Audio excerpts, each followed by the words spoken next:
गरीब चाची के घर अमीर भतीजी लाई इफ्तारी। या अल्लाह, आज तो इस कमबख्त चूल्हे ने नाक में दम कर दिया है। ऐसा लग रहा है जैसे चूल्हा ना होकर धुएं की चिमनी हो। अपनी चाची को इस तरह से धुएं में परेशान देखकर जोया आकर कहती है, लाइए चाची माँ, आज हम आपको रोटियां बनाकर खिलाते हैं। अरे नहीं जोया, मैं बना लूंगी। मैं नहीं चाहती कि इस चूल्हे के धुएं से मेरी हूर सी भतीजी का चेहरा काला पड़े।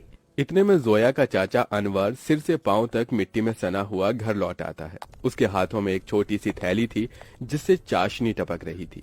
उफ, अरे थैली में से ये क्या टपक रहा है? अरे माफ करना बेगम, मैं तो भूल गया था। मैं जोया बिटिया के लिए उसके मनपसंद की रस भरी इमरती लाया हूँ।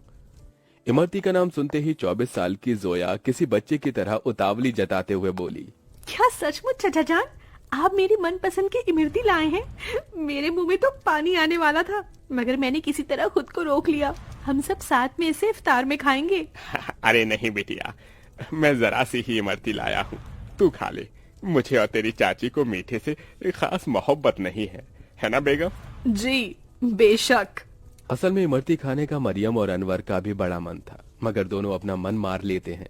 बचपन की दुर्घटना में जोया के माता पिता स्वर्ग से धार गई, जिसके बाद से जोया के चाचा चाची ने उसे अपनी बेटी की तरह पाला पोसा। उसके प्यार में कोई कमी न हो, इसलिए दोनों ने खुद की अपनी औलाद भी नहीं की। अनवर की माली हालत कुछ ज्यादा खास अच्छी नहीं थी। बस उसके पुश्तों का छोड़ा गया सालों पुराना एक कमरे का कच्चा घर और खेती करने के लिए जमीन का एक छोटा सा हिस्सा, जिस पर थोड़ी बहुत खेती करके जैसे तैसे 2 वक्त की रोटी का गुजारा चल रहा था।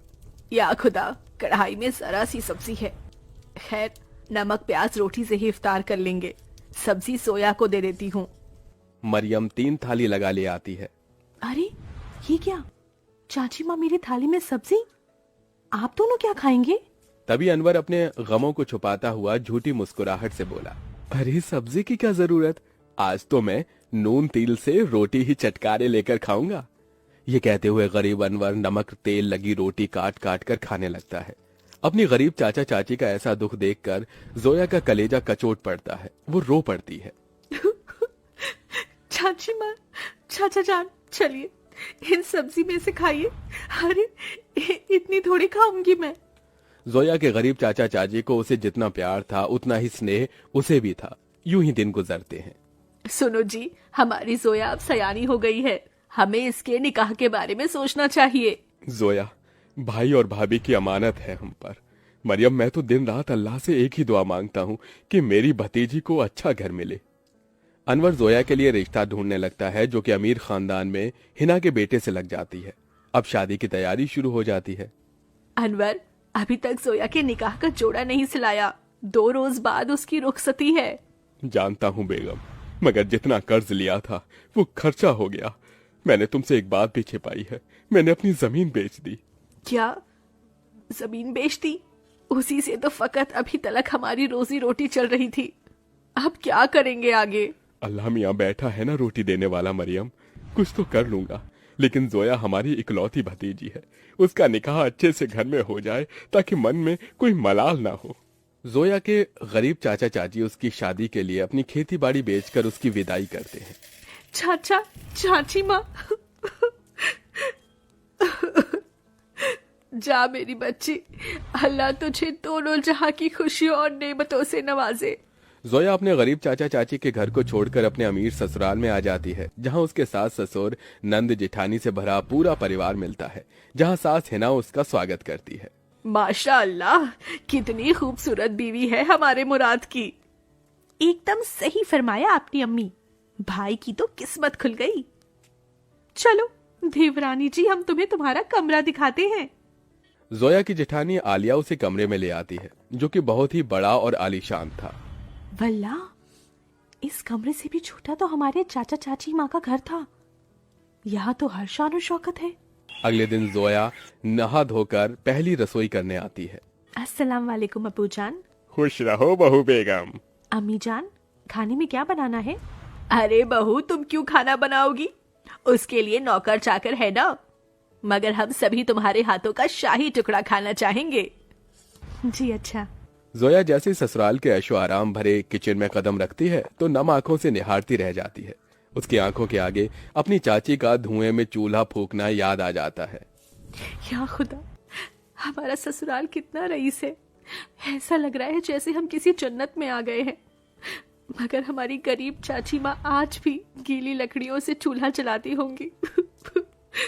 आंखों ही आंखों में जोया का उसके ससुराल में 1 साल गुजर जाता है और रमजान का महीना शुरू हो जाता है, जहां वो अपने अमीर ससुराल वालों के साथ दावतों भरी दस्तरखान पर बहुत कुछ खाती है, तो वहीं उसके गरीब चाचा चाची के हालत गरीब बदहाली में कट रहे थे।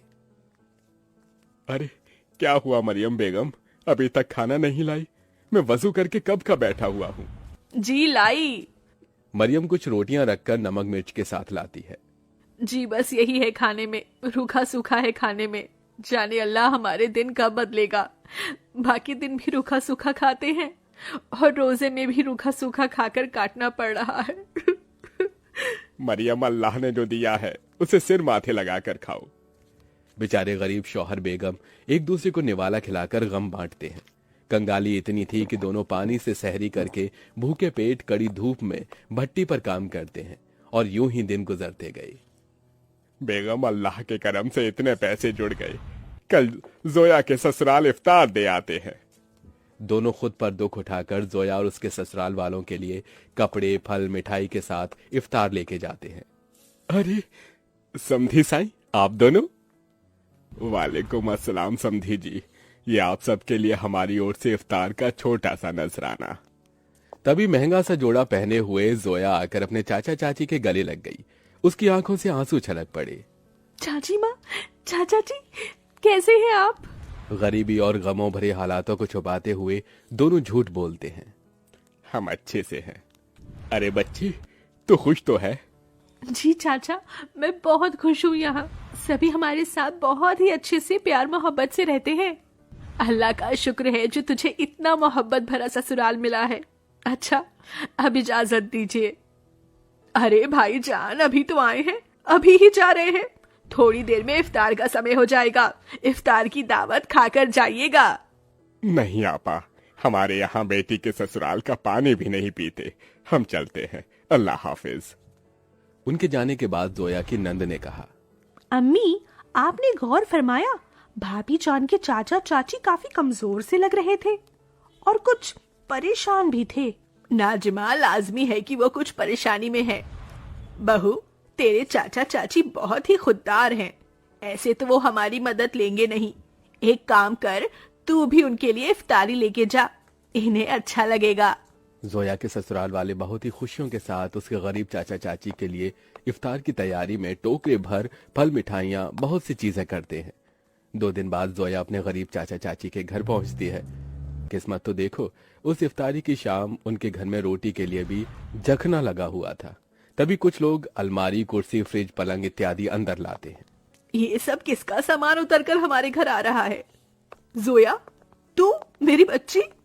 अस्सलाम वालेकुम चाची माँ, क्या बात है? इफ्तार का समय हो गया और आप दोनों ऐसे बैठे हैं?